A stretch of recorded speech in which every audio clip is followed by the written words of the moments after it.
Hello friends, today we will show how to reset your password for an user in Oracle Cloud Fusion. First you will log in your user ID and password. This is your home screen. Go to the Tools tab.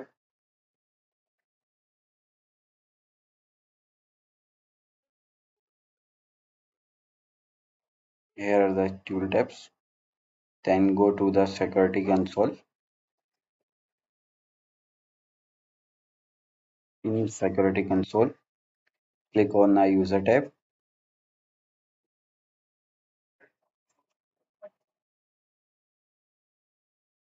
Search your username.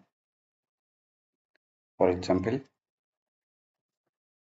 Umar.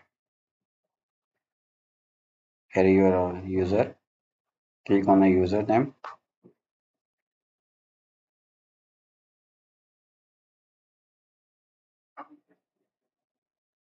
Once you open, click on the Reset Password button.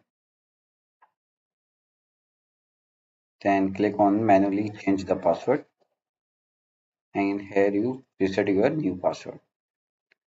Hope you understand how to reset your password.